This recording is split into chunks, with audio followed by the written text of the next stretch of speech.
Assalamualaikum warahmatullahi wabarakatuh. Selamat datang di channel Penabur Misteri. Terima kasih buat kalian yang sudah mampir ke channel kami. Buat yang belum subscribe, silakan subscribe dulu agar kami tambah semangat. Semoga kalian diberikan keselamatan dan kesehatan. Tak lupa selalu diberi rezeki yang cukup.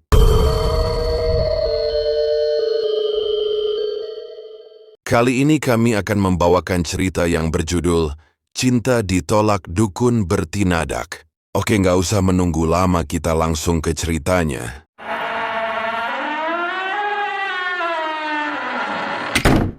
Pagi yang cerah menyambut desa Sembojo, desa kecil di lereng perbukitan Kabupaten Batang. Suara ayam berkokok bersahutan dengan denting bel sekolah SMP Negeri 2 Sembojo. Di antara keramaian pelajar yang baru datang, dua remaja putri tampak berjalan berdampingan menuju kelas.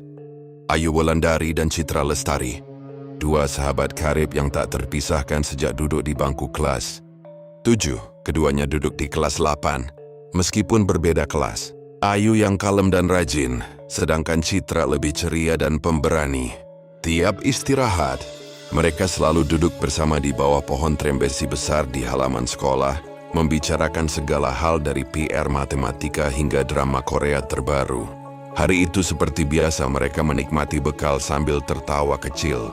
Namun tanpa sepengetahuan mereka, dari kejauhan seorang anak laki-laki duduk sendiri di bangku panjang dekat kantin. Matanya menatap Citra tanpa berkedip. Eko Wardoyo, siswa kelas 8B, dikenal pendiam dan sering menyendiri. Wajahnya biasa saja, namun dia menyimpan rasa suka yang mendalam pada Citra sejak melihat senyum gadis itu di acara 17 Agustusan tahun lalu. Sayangnya Sri Eko belum pernah punya cukup keberanian untuk mendekati, hingga suatu hari dia memberanikan diri mengirim surat kecil berisi puisi buatan sendiri. Citra membacanya dengan heran, lalu tersenyum geli. Anak bau kencur pengen pacaran, gumamnya kepada Ayu. Meski begitu, dia tak menertawakan Eko di depan umum. Ia hanya menulis balasan singkat dan sopan bahwa dia belum tertarik pada hal seperti pacaran. Surat itu dikirimkan kembali secara diam-diam melalui Ayu. Sejak saat itu, Eko mulai berubah. Tatapannya tak lagi malu-malu, tapi menyimpan amarah dan luka. Ayu sempat melihat Eko duduk lama di bawah pohon beringin di belakang sekolah, berbicara sendiri. Ia mengira Eko hanya kecewa. Beberapa hari kemudian sikap Eko makin aneh. Ia terlihat mondar-mandir di belakang kelas saat jam istirahat, sesekali menggenggam sesuatu dalam kantong plastik hitam. Desas-desus beredar di kalangan siswa tentang Eko, yang punya hubungan dekat dengan kakeknya, yang konon adalah seorang dukun sakti di desa mereka, Sugiono. Kakek Sugiono dikenal luas sebagai orang pintar yang bisa menyembuhkan penyakit aneh, tapi juga ditakuti karena kabarnya bisa mengirim santet.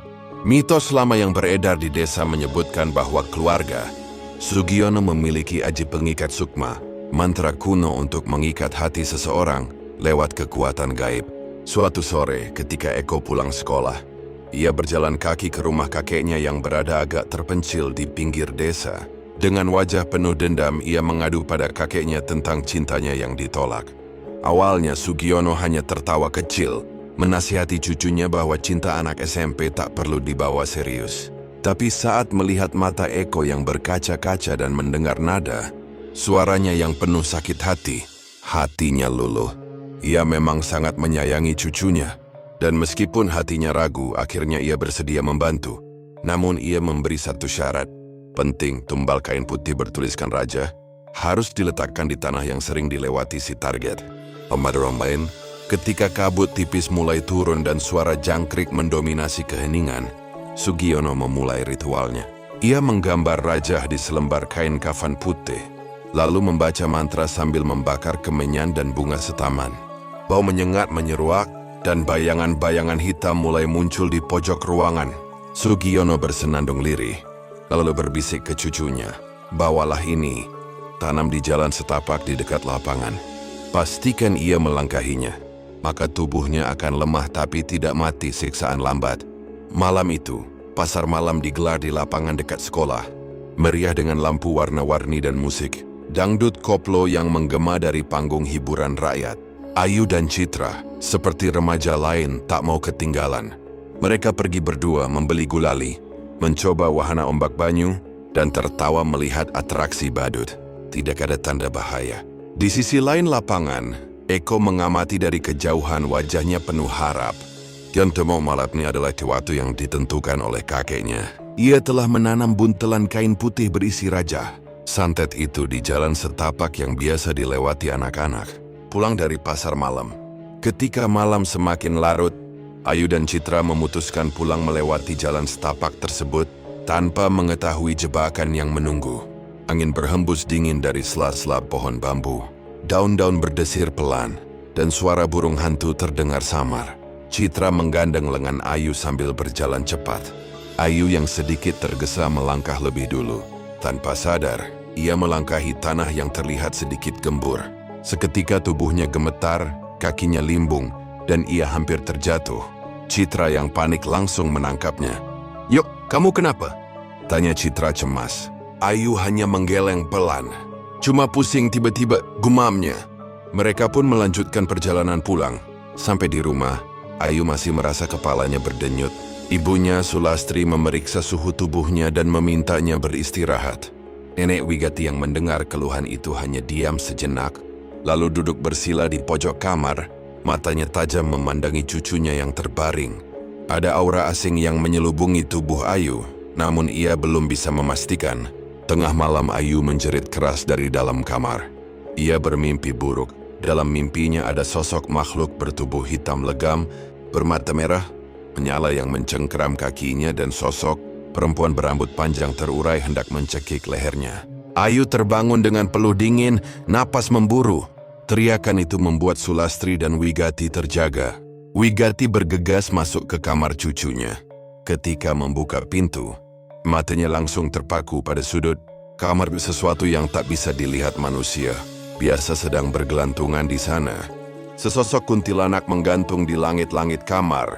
Rambutnya menjuntai panjang, matanya merah dan senyumnya menyeringai dengan tawa yang menggelegar. Di sudut lain muncul sesosok genderuwo besar, tubuhnya hitam legam dan matanya menyala seperti bara.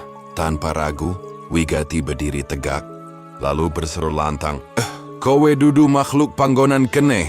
Mundur siram lai soko oma iki. Tangannya merogoh kantong kain yang selalu dibawanya, mengeluarkan sejumput garam dan daun kelor. Ia melemparkannya ke arah penampakan itu. Makhluk-makhluk itu menggeram, tapi belum pergi. Wigati menunduk, menyentuh kepala Ayu, dan semboro membersama semantra dengan suara rendah dan khidmat. "Ya Robi yadzat kang kuwaso kawulo nyuwun pitulungan. Jin ala jahat soko bumi lan langit, mundura saka cucuku. Dengan asma leluhur kawula, sapu jagad suradira jaya ningrat. Ajining thiri soko lathi, ajining raga soko busana. Singgo lodro, makanali. Tulung tulakna sihiri kibali marang seng ngirim." Mantra itu menggema, dan udara kamar terasa berubah.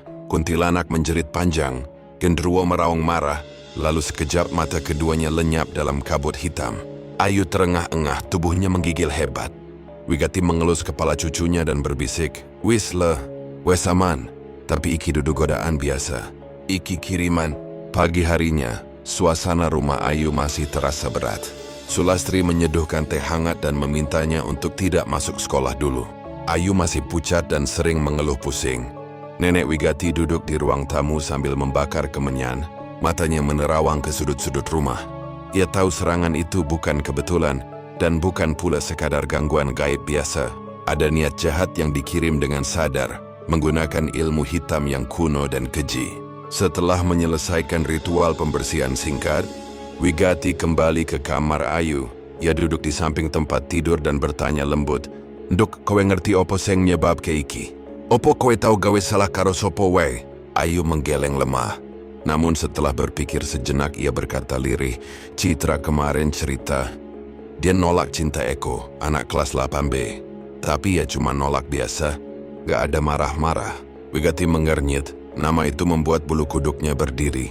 Ia mengenal kakek dari anak itu, Sugiono, yang dulu pernah menjadi saingan dalam dunia ilmu spiritual. "Gusti," bisik Wigati. Ia kini yakin, Sugiono adalah orang yang tak ragu menggunakan kekuatan hitam demi keinginan pribadi. Dulu mereka pernah berselisih tentang etika menggunakan ilmu leluhur.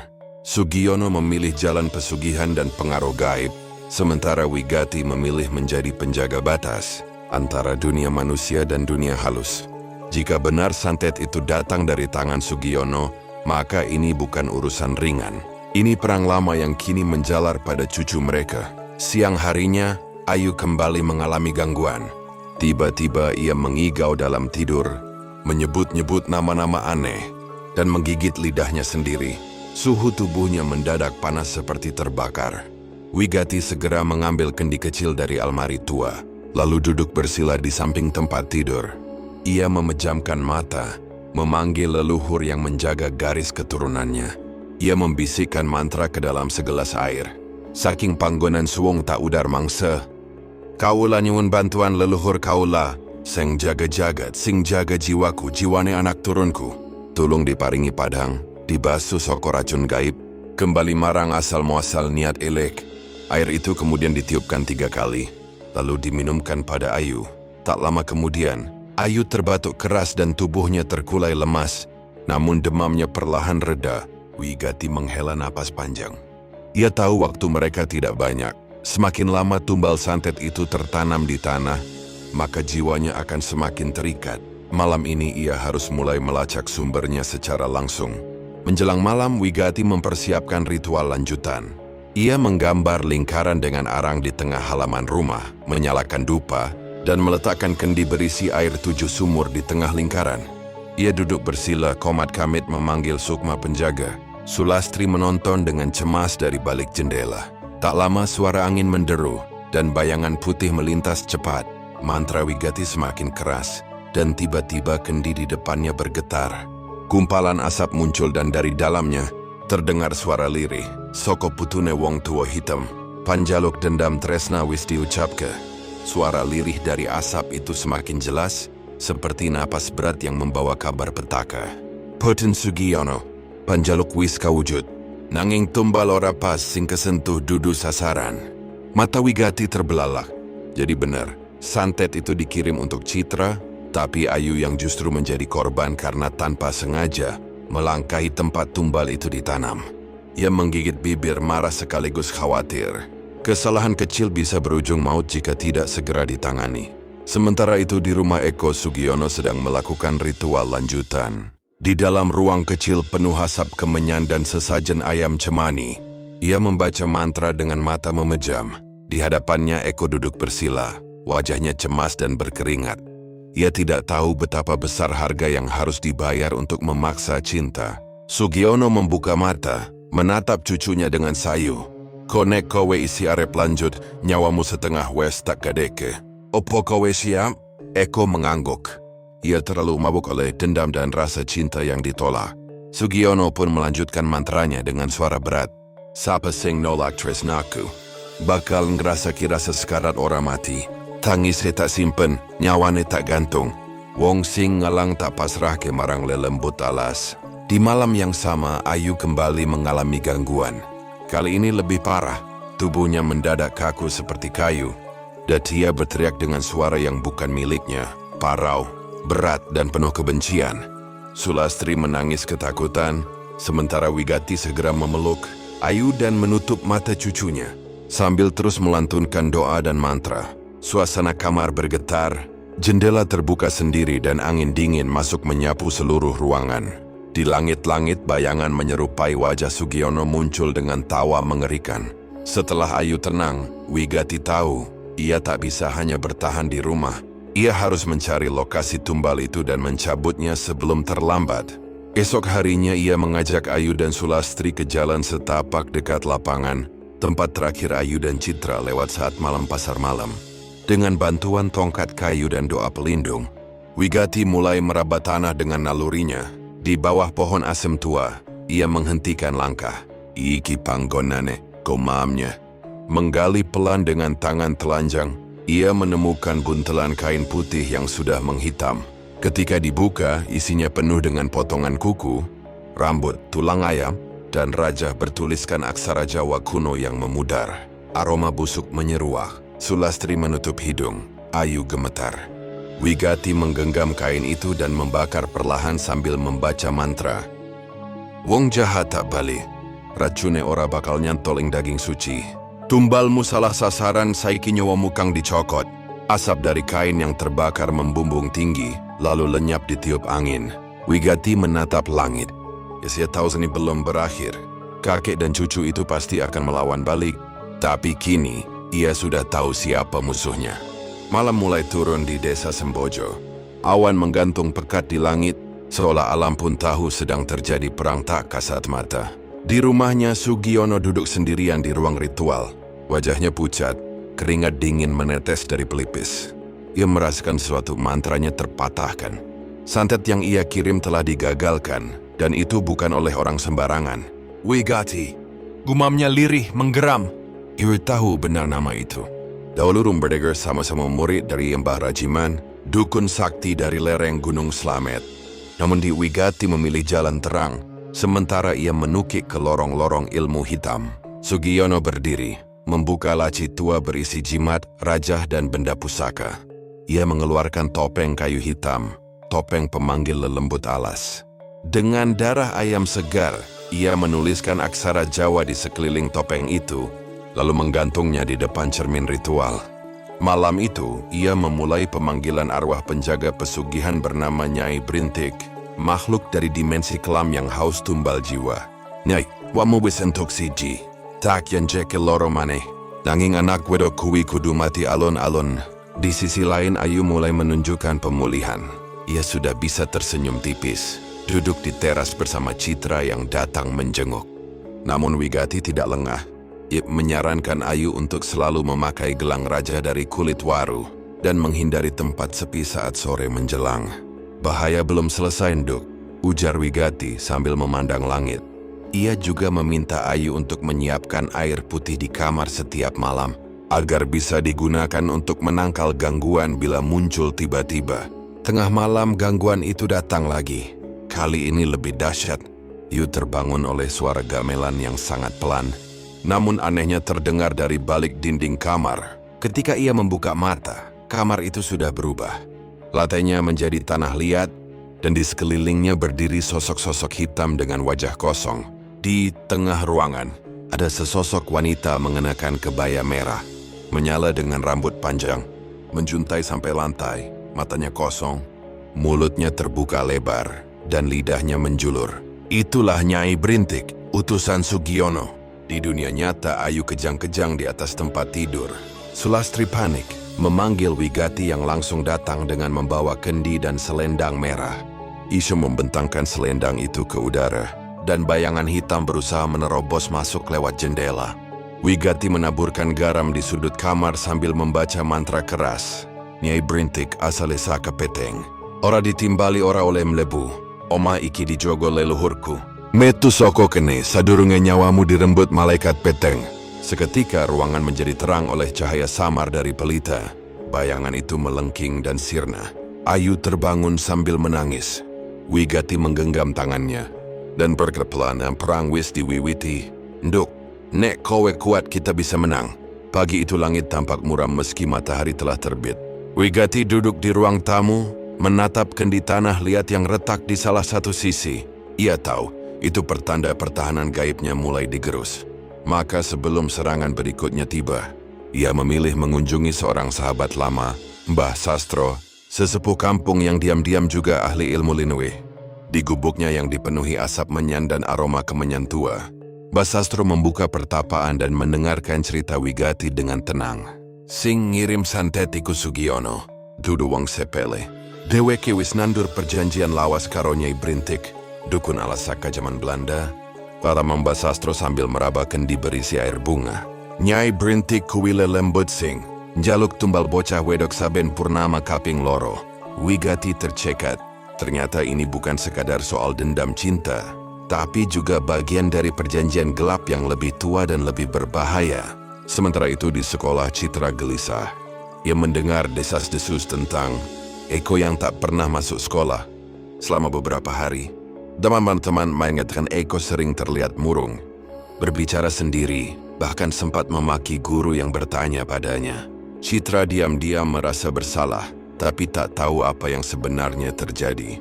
Saat ia pulang sekolah dan menceritakan keresahan itu kepada Ayu, tubuh Ayu mendadak menggigil. "Cit, aku ngerasake. Nyawa Eko kayak ora kenceng maneh." Benar saja. Di rumahnya Eko sedang mengalami kerasukan. Ia berteriak-teriak menyebut nama Citra dan Ayu. Wajahnya memerah dan matanya kosong. Sugiono panik. Ia tahu, Nyai Berintik mulai menagih jatah tumbal yang dijanjikan. Tubuh Eko mengejang, lalu jatuh pingsan dengan busa di mulutnya. Saat Sugiono mencoba menyentuhnya, ia tersentak oleh aliran energi panas dari tubuh cucunya sendiri. "Nyai, kowe keliru!" teriaknya. Tapi suara tawa Nyai Berintik hanya menggema dari dinding-dinding ruang ritual. Di malam harinya, gangguan datang lagi ke rumah Ayu, tapi kali ini jauh lebih mengerikan. Semua lampu padam serentak. Aroma darah dan bunga Kamboja menyengat dari balik jendela. Ayu mulai meracau, berkata dalam bahasa asing yang tidak dikenali. Sulastri menjerit dan memeluk anaknya, sementara Wigati menyiapkan ritual terakhir, membuka Raja Pusaka yang dulu ia simpan sejak muda, Raja warisan Mbah Rajiman. Dengan suara lirih namun mantap, Wigati mulai membaca mantra sakti untuk menolak Nyai Berintik secara langsung. "Tanah iki dudu panggonanmu, omah iki dudu papanmu, sing kuoso orang derek panjalukmu. Bali marang alas petengmu, sadurunge tak suwak rohmu sakaragamu." Seketika, angin kencang berputar di dalam rumah, dan sesosok bayangan perempuan berkebaya merah muncul di depan Wigati. Tatapan mata Nyai Berintik membara, mulutnya robek sampai ke pipi, dan dari tubuhnya menetes darah hitam. Pertarungan besar semakin dekat. Suasana desa Sembojo berubah mencekam sejak malam itu. Penduduk mengeluhkan mimpi buruk, suara tangisan bayi dari pekarangan kosong, dan ayam yang berkokok tengah malam. Bahkan ada seorang petani yang melihat sosok perempuan berkebaya merah berjalan di pematang sawah dengan langkah terhuyung. Sugiono makin kalut. Ia merasa kendali atas Nyai Berintik perlahan lenyap. "Aku mung pengin cucuku bahagia. Kok nganti kene balene?" gumamnya dengan wajah letih. Tapi semuanya sudah terlambat. Tumbal yang dijanjikan belum ia berikan, dan Nyai Berintik menuntut lebih. Di rumah Ayu, malam itu Wigati menggambar Raja Pengunci di setiap sudut rumah.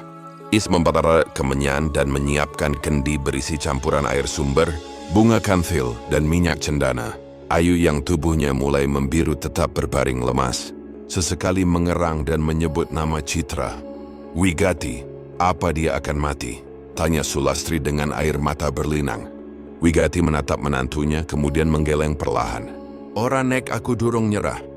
Ia lalu bersiap memulai ritual pamungkas. Satu yang dulu dilarang digunakan sembarangan, Raja Ngalap Wahyu Pambalik Santet. Tepat tengah malam guncangan terjadi. Pintu rumah terbuka dengan sendirinya. Angin dingin masuk bersamaan dengan tawa panjang yang menusuk.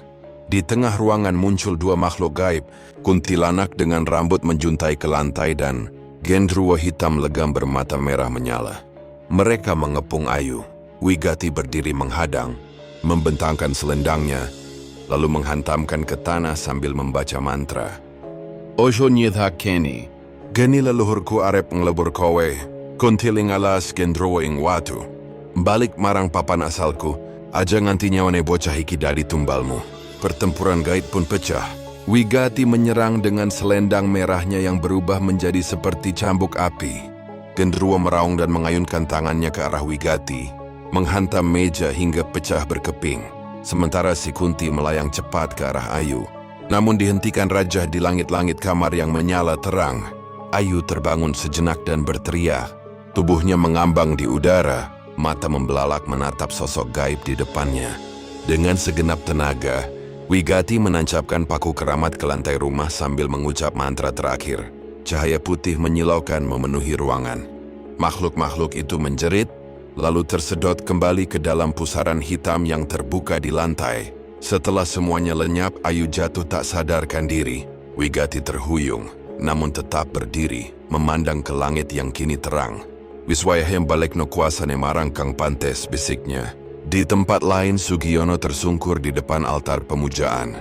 Dari matanya keluar darah, dan dadanya terasa sesak seperti dihimpit batu.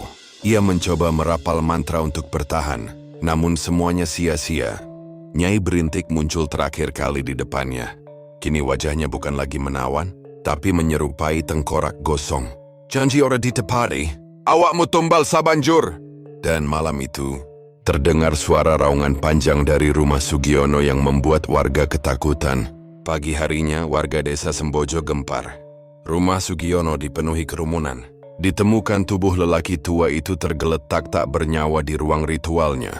Wajahnya membiru, matanya membelalak menatap langit-langit, dan di tangannya tergenggam seikat rambut panjang berwarna putih. Tak ada bekas luka, namun seluruh tubuhnya kaku seperti batu. Di dinding, tergurat tulisan merah samar, "Tumbalmu kutolak, nyawamu yang kutagih." Eko ditemukan pingsan di kamar, tubuhnya lemas, seperti baru sembuh dari sakit parah yang berkepanjangan. Berita kematian Sugiono menyebar cepat, membuat Eko murung. Ia tak sepenuhnya sadar akan dosa besar yang baru saja ia lepaskan pada dunia. Saat ia perlahan pulih, Citra dan Ayu datang menjenguknya. Eko menangis meminta maaf pada Citra dan Ayu. Meski hatinya masih penuh luka, Ayu mengangguk. "Dendam ora iso ngowahi rasa, Eko," katanya lirih. Citra memegang tangan Ayu, berbisik, "Kita selamat karena keberanian nenekmu." Wigati menjalani ritual terakhir di kebun belakang rumah. Menanam kendi berisi sisa energi negatif dan abu mantra ke dalam tanah. Ia menaburkan bunga 7 rupa, membakar dupa terakhir, dan membisikkan doa kepada leluhur. "Semoga semesta mengampuni mereka yang sesat," ujarnya sebelum menancapkan bambu kuning. Kecil sebagai penanda tempat itu tak boleh diganggu lagi. Seiring berlalunya waktu, Ayu kembali ke sekolah. Kini ia lebih tenang, meski sering merasa bisa melihat bayangan samar makhluk halus di sudut mata. Citra tetap setia di sisinya, dan mereka kembali tertawa bersama, mencoba menghapus mimpi buruk yang masih membekas. Namun bagi Ayu semuanya sudah berubah. Ia tahu dunia ini lebih luas dari yang bisa dilihat mata biasa. Suatu malam Wigati duduk di beranda, menatap bintang. Sulastri duduk di sampingnya, menyuguhkan teh hangat. "Ibu, apakah Ayu benar-benar aman sekarang?" Wigati tersenyum tipis. "Aman, selama tidak ada perjanjian baru yang dibuka." Di kejauhan suara angin seperti membawa bisikan samar. Suara Nyai Berintik. Tak lagi marah tapi menunggu. Menunggu jiwa-jiwa rapuh yang kelak kembali bermain-main dengan kegelapan. Cerita pun berakhir, namun di desa Sembojo, mitos dan kenyataan hanya dibatasi sehelai kabut tipis. Dan siapapun yang berani melangkah ke dalamnya, harus siap membayar harga. Tamat. Terima kasih kalian sudah menyimak sampai akhir. Kalau Anda suka cerita ini, jangan lupa subscribe, like, komen, dan nyalakan loncengnya agar nggak ketinggalan cerita-cerita kami selanjutnya. Terima kasih. Wassalamualaikum warahmatullahi wabarakatuh.